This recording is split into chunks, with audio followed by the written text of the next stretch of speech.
Welcome to episode 1001, to be more specific. That's what.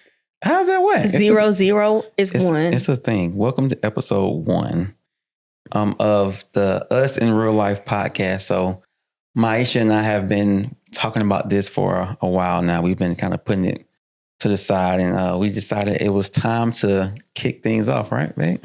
Yep. We're going to see. We're going to see. What you mean we're going to see? We're going to see how this goes. We're going to make it do what it do. Yes, that's what we're going to do. are. We've been talking about it for a long time. Right. And you were ready, then I wasn't ready, then I was ready and you weren't ready. Then we're going to try to do something else. But then life happened and paused everything. And we circled back. So here we are. Here we are. So on today's episode, we're going to talk about who we are, why we decided to start this podcast, and what you can expect from us going forward. Right, Maisha? Yes. And I promise you're going to hear this, and it's going to make you want to listen every single time we drop an episode. So. Oh, that's big shoes to fill out here. Yeah. Yeah. All right. Okay. So how about this? How about you start with the story of you want how me we met? to start the story? You can tell it. Well, I'm going to get right into it. So we met because your girl was being fast. Point blank, period. I was being fast. So Christian used to be in a singing group, the Doo-Wop Boys. Shout out to the Doo-Wop Boys. They on YouTube. Y'all Google it. But Christian was in a singing group, and my aunt came to visit in town. She went to one of their studio sessions. His manager at the time and her were best friends. And so she came back from their studio session. She brought a group picture of them. I looked at the picture and I was like, who is that? Pointed directly to Christian. And she was like, oh, him? That's Bread. And y'all, I said, well, you could tell Bread, I'll give him some bread anytime. Fast. Wow. Fast. That's what you said? That's what I said. So I'm like, my heart's beating, all that stuff. So we laughing or whatever. I said, you need to call your friend and tell him what I said and tell him to call Bread to give him my number. Yeah. And long story short, that's how it all began. I definitely called when I saw a picture. I was like, oh yeah, I could do that.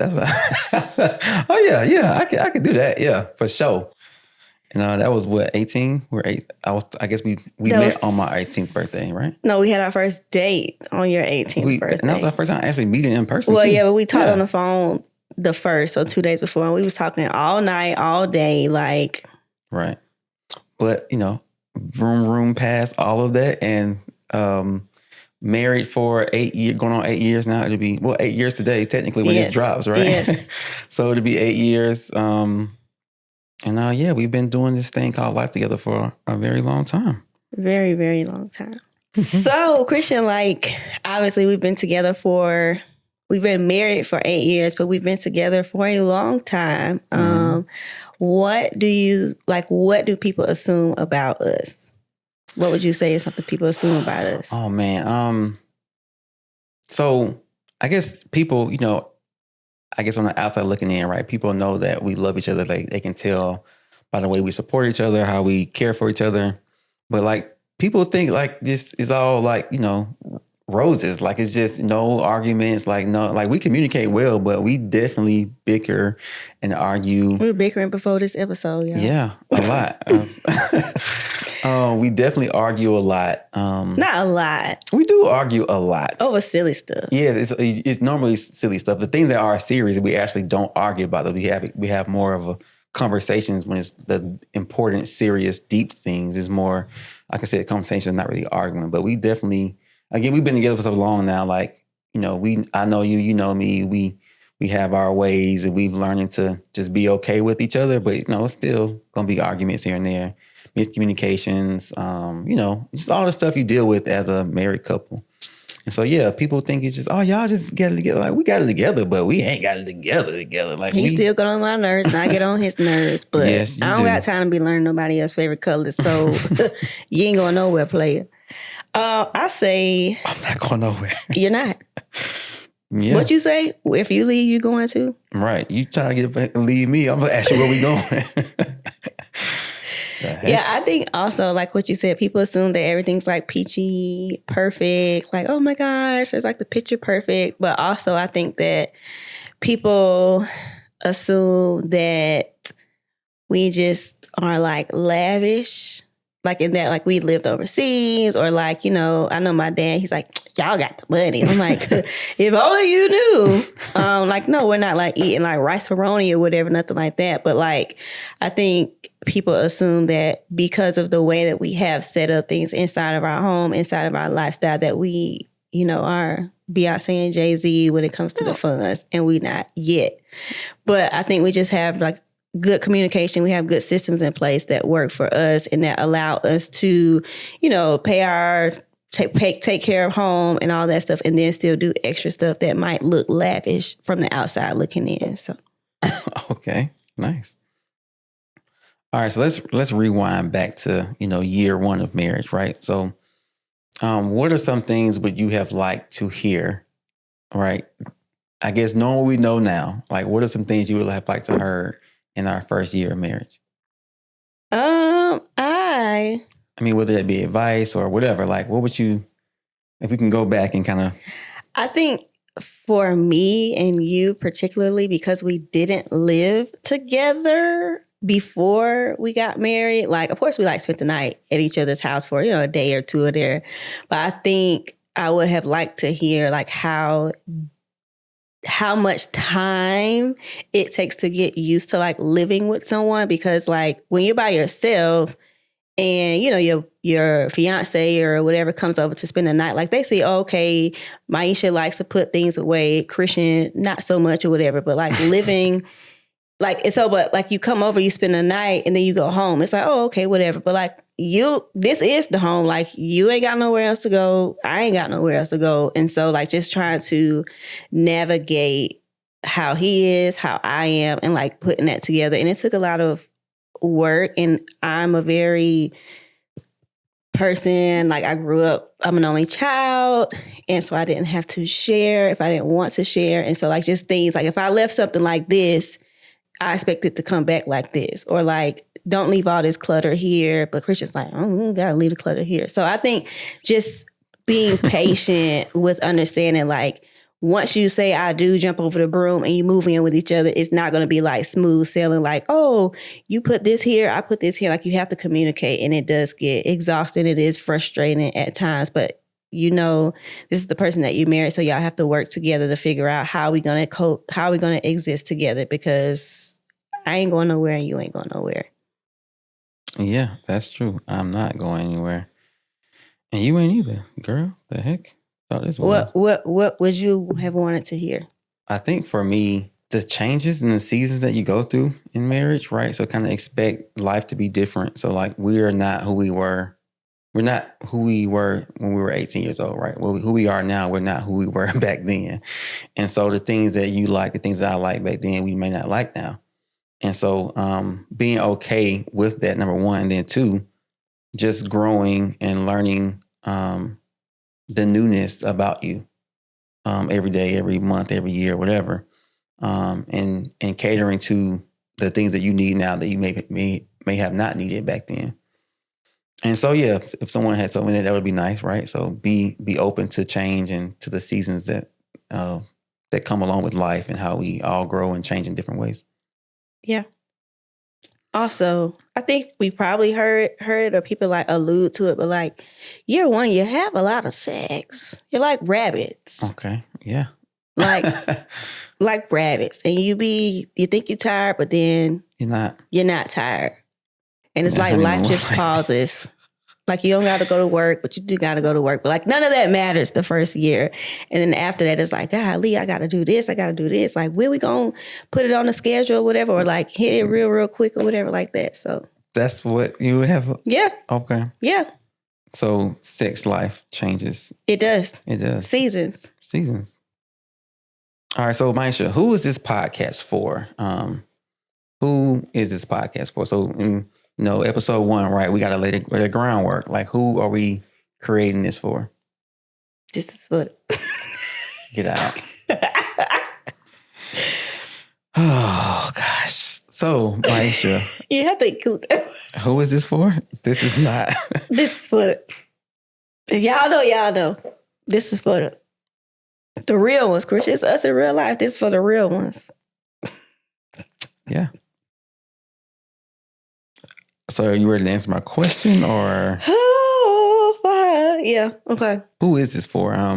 So, engaged couples, married couples who've been married for a year, 2 years, 3 years, 10 years, whatever, 5 years, 20 years, the whole range of married couples.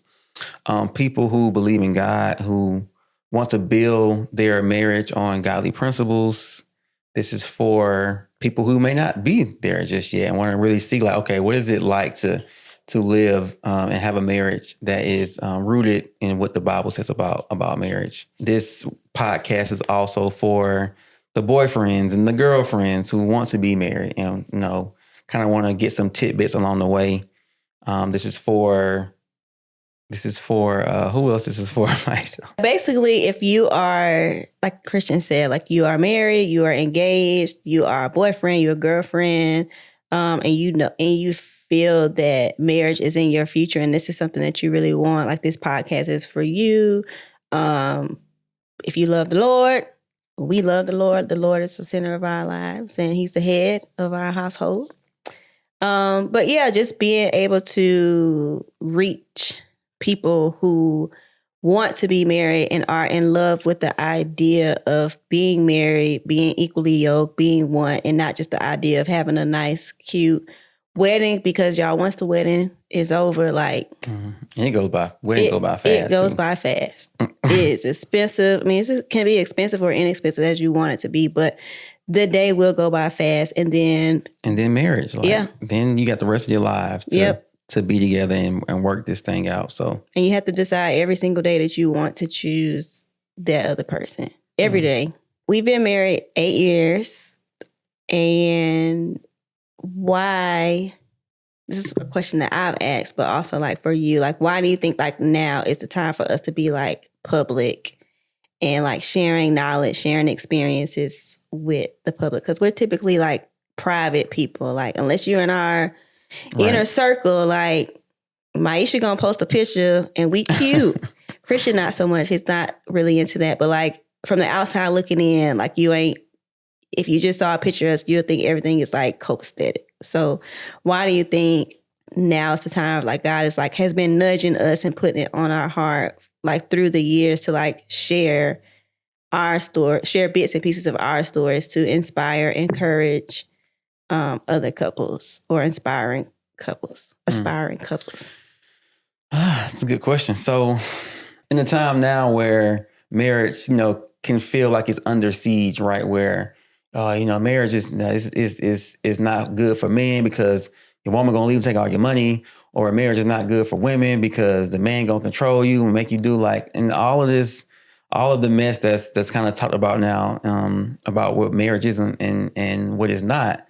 I think it'll be a good opportunity for us to talk more about our marriage and the things that we've done and how things have worked out for us and what things work for us and what things don't work for us.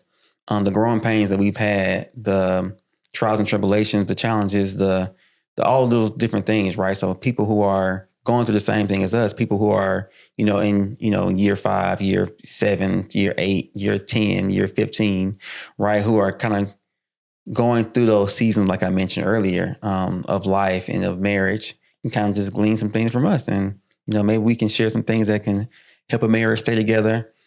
And help a marriage, build and be stronger. So I think it's also, I just think it was a good time for us to kind of do this. But like you said, like God has been nudging us in His way for a while now. We just, been putting things ahead of it, or we've been putting it to the side or whatever. We bought these podcast mics like, I don't know, almost 3 years ago now. So it's like, okay, let's put them to use. They've been sitting there gathering dust, and it's kind of time to get the ball rolling on this. So yeah, that's why I think it's a good time. And I think also Facebook keep you connected to your middle school, high school, college friends.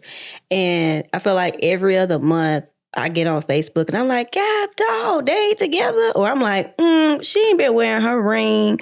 Or she done took all the pictures down. Or he done took all the pictures down. And like, not that anybody owes you an explanation. Like me and Pookie, we ain't together no more, y'all. Pookie. Not that they owe you an explanation, but like when you share, when people, choose to share milestones of different things in their lives, and marriage is one of the huge ones. Mm-hmm. And then you see like people you went to school with, or people that they got married at the same time as you, or a few years after you, a few years before you, and you're like, dang, they ain't together no more. Like, what happened? And I think that, like I said, a lot of people are in love with the idea of a wedding, the idea of marriage, but they don't necessarily understand like that it takes work every day, every single day. And so just to be able to share, like, yeah, it looks good, but like it takes a lot of work to get there. Like, marriage is hard. Like, it's a lot of work. It's a lot of looking at the person across from you. I'm doing with you right now for my podcast listeners who can't see us right now, but looking at each other like you're getting a reflection of yourself. It's like you're looking into the mirror, like all the things, what I call undesirable traits that you have, that we both have. They see all of it, right? Like, they see all of you. And like, that's a difficult thing to confront, when someone can see all of your good, but also all of your not so good, all of your undesirable things that, make you a human being, right? We're all flawed in our own different ways.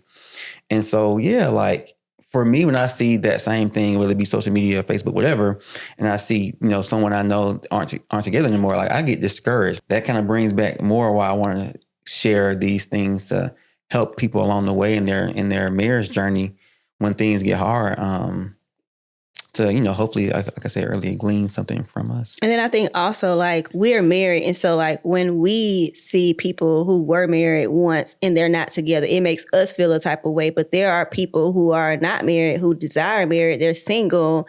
And when they see people not together, like, it kind of deters them. Like, well, dang, if it ain't work out for them, like, they was, whoever, like the model couple, whatever, if they didn't make it, like, how I'm going to make it with somebody. So it can be very discouraging for people who have not had yet that experience to be married, or maybe they've had an experience and it wasn't the greatest, and they would still desire it again. And so I just think, like, a different perspective to be able to share with people who are similar in our age, a little bit younger, a little bit older, and then also, like, just being relatable, being real. Like, we're not, thumping, like, Bible thumping. Like, of course, like, Christ is our foundation, yes, but it's not like, we ain't King James version talking like that or whatever. And so we're still able to be ourselves. Like, we love the Lord. Like, we don't even have to tell you, like, in our actions and how we live, like, you can see that we love the Lord, but also being able to be real and have, real conversations that people may or may not be open or be willing to have. Because I see, like, sometimes on social media, it's like either one extreme or another. When you're talking about marriage stuff, it's either like heavily Jesus, or like the opposite side, and they all on the other stuff or whatever. So, like, I don't know. I feel like with us being able to, like, combine the two, whatever, being able to reach a lot of different people and just enlarging the territory of building up foundations of families with Jesus at the center. Jesus. Yes. Yes. But y'all know what I'm talking about. Call it Bible thumping, baby. Bible, yes. Y'all know what I'm talking about. So yes, that is why we are here. Okay, so let's just continue this kind of God conversation right now, right? So, like, how did our ideal or our picture of, like, what a God-centered marriage would look like how has that evolved once real life hit? I think we have somewhat different upbringings. Somewhat. They are very different. It's not very different. They are very different. See, dramatic much. Our differences in upbringings, me growing up in a two-parent household with my mom and dad been married for 40 years now, right? And so for us, when we were going through pre-engagement counseling, which we did, which was a thing. We'll talk about that in a different episode, I guess. But over time, I feel like I've grown to really get a better understanding behind, like, your role and, like, what it means to not only be the head of the household, but have a wife that is willing to follow your lead, right? And all the different responsibilities that go with that, right? Like, I'm in front, I'm leading the way, and, like, yeah, she's back there and she's following me. Now it's my responsibility to not lead her into the wrong way. Like, that's a lot of pressure, right? That's a lot of responsibility that God placed on us as husbands. And so that's how I think mine has changed, right? Where it's not like, what I say goes and this is why we're gonna do things. And if anybody knows Maisha, like they know she wasn't gonna go for that anyway, right? You got that right. But also too, just having her hand on my shoulder as I'm directing her, and she may like kind of push to the left. Like, oh, I mean, we can go straight, Christian, but like you might want to go to the left. I'm like, oh, let me look to the left. Actually taking what the things that Maisha has and her ideas and her thoughts on things help steer me in the way that we should go versus just I'm only thinking about myself and what I think is right or what I think is not right. Having her hand on my shoulder and kind of leaning me towards left or right has also been good for me as a husband. It has been good for our relationship as well. You're welcome. Okay. Yeah. Just keep the hand on my shoulder, my love. Yeah. And also, I think like for me, because in my eyes, we did grow up very differently because like Christian said, his parents are still happily married 40 years later. And me, I'm the only one in my family that's married. It's a lot of women in my family and they've all been divorced multiple times.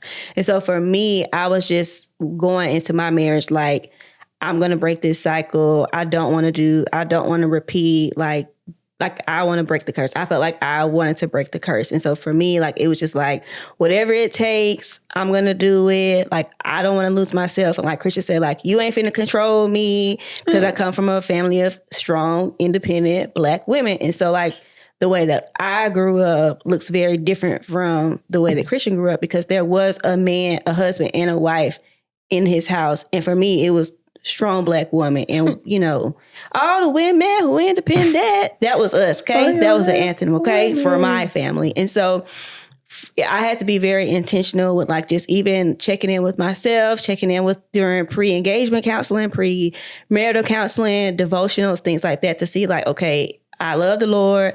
I'm a Christian. He's the head of our household. He's the head of our marriage. What does the Bible say about like the way that I should act as a wife? Like what ways do I need to change? Like what ways do I need to get better, communicate?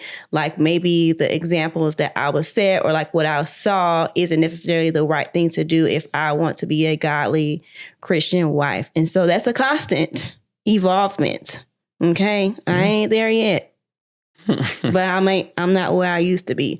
But yeah, it's for me. And that has been a work in progress for me. Even like being able to learn how to communicate what I need or like how things make me feel or things like that. Like that's been an involvement for me myself. And so I know for sure it's been a learning curve and evolvement for you. Yeah, definitely. I mean, we can just that's episode 1. We gotta slow down, man. Yeah, We need some content. We're gonna be here for 75 hours on episode 1. Episode 2 content. We're getting to a close, right? But before we end it, we're gonna do something that we're calling confession session. Not like Usher though. Not like Usher, but something like Usher, but not like Usher, right? Confession session where we're gonna talk about, each of us are gonna share one thing that we thought marriage would be, but turned out to be something differently. Want to go first? Nope. You don't want to go first? You're an Usher. You're an Usher fan. You can go first. All right. So one thing that I thought marriage would be, okay, so a big thing that I struggle with, right, is courting Maisha. She tells me all the time, like, and look at her rolling her eyes, right? Courting Maisha. So for me, I'm like, all right, I did all this work when we were dating, like, dates and this and that and whatever. And so I thought, once we got married, like, cool, like, she know I'm here. I ain't really gotta prove that I'm still here. But like, no, like she needs, not constant, but consistent reassurance that I love her. I still think she's the most beautiful woman in the world. I still, smile when I see her walking the door. Like doing life together sometimes can make us shift into not roommates per se, but yeah, like roommates. And so consistently dating and courting Maisha is something that I have to, make sure I work on, where I'm not just what's the word? With emotions? No, not even that. I'm not just taking the things I've done in the past. It's like, okay, I'm done now. No, you said she got the ring. What else is that? Right. You got the ring. Like, girl, I'm here every day. I come bed, sleep next to you every night. Not every night, but almost every night. I work sometimes. That's what I meant. Sometimes I travel for work. That's my point. That's my point. But I'm saying like I'll talk to you more than anybody in the world. Like we text. Like what else do you want from me? I want to go out. I know. You want to be. That's what Luther Vandross said. He said, "Can you take me out tonight? Take me out." Okay, you're right. That's my confession. Okay, yeah, your turn. Ooh, yeah. Mine is the whole. So okay. We have so much to get into, y'all. Like okay, I'll make this short as I can. Okay. So when you get married, you know, they say like the wife's supposed to be submissive. And I think like there's such a negative connotation that comes with it, like that, the way that I received it or whatever. And so in my mind, like the wives be submissive. Like, I'm like, ain't nobody finna tell me what to do. Like, I don't want nobody trying to tell me what to do. And so in my mind, when I hear submissive, I think like, well, if Christians say jump, I'm supposed to say how high. And like, that's not the case. Like that's, people twist it the way that it was written in the book and people twist it. And so like, when we hear it, it's like the man is supposed to be submissive. I mean, the woman's supposed to be submissive to the wives, but also like there's a level that the man has to be submissive to the woman as well, because Christian and I call it our spouse cards. Like I'm gonna pull a husband card, I'm gonna pull a wife card or whatever. And so for me, just to unlearn that like being submissive isn't that I don't get a voice, I don't get a say, it's whatever Christian says goes. Like it's a two-way street. Now, of course, like he's the head of the household, but like that doesn't mean that I can't share my feelings. I can't share my thoughts. I can't say, well, we probably should have turned left right here. And like he's going to just shut me down. And so, yeah, that's my confession that, you know, I'm bossy. I am the boss at certain points, but like ultimately, like Christian, I have to submit to Christian. You bossy. You can't be bossy sometimes. I'll say you can be bossy sometimes. I am. But no, it's okay. I sometimes actually I appreciate you being bossy. It's just again, I guess it's growth, levels. Right? Yeah, it's nuance too. All right. Well, this is episode 1. Let's go ahead and close this out. You got any takeaways? How we want to close this out? We're gonna close this out by challenging y'all. So we could be on here all day, but this week we want you to try this one thing with your spouse. All right. So I want you to ask your spouse, ladies, this for you too, because I know we feel like we do it all. Well, I need you to ask your spouse, how can I support you better right now? Not a text message conversation, not sending no reels on Instagram or no funny gifts, because that's, you know, we love those, but like having a face-to-face conversation with your spouse. Ladies, have a conversation with your man. Men, have a conversation with your ladies and ask them, how can I support you better right now? Because sometimes we think that we doing all the things, you know, we cooking, we, you know, ladies, if you married, you know, but we just have to make sure that the way that we're seeing things is not just through our lens. And so making sure that you're listening and giving your spouse the opportunity to answer the question, like, how can you better support them? Because there might be a way that you can better support them that they just haven't verbalized because they feel like they can handle it by themselves. So that's the challenge. Ask your spouse, how can I support you better this week? Now, that don't mean when this week is over, you go back to doing what you was doing before. Like, that ain't what that means. How can you support them better and continue it on? So. Nice. All right. So this has been episode 1 of of Us in Real Life. Okay, I gotta get it right. It's episode 1. Give me some grace, babe. I'm gonna get it. Jesus gave you grace. Jesus gave me grace, but you ain't getting it. Okay, anyway. But yes. This is episode 1. Episode 1 of Us in Real Life. If this has been impactful to you or had any positive impact on you, make sure you're sharing this episode with someone that you think would need it. Follow us on Instagram at Christian and Maisha. Drop in the comments or send us a DM, any topics that you want to talk about or any questions that you have for us. You never know. It might be the next episode. We're definitely doing that as well. So we're looking for some questions, some feedback, things like that. Whatever you got. We got 8 years of marriage and even more. Right? years of experience together, y'all. So it's a lot of information up in here. It's a lot of wealth that we got in here. Wisdom. Wisdom. The wealth is coming, Lord. The wealth is... Oh, we got wealth already because we got each other. You right, and you the richest man in the whole universe because you got me, boo.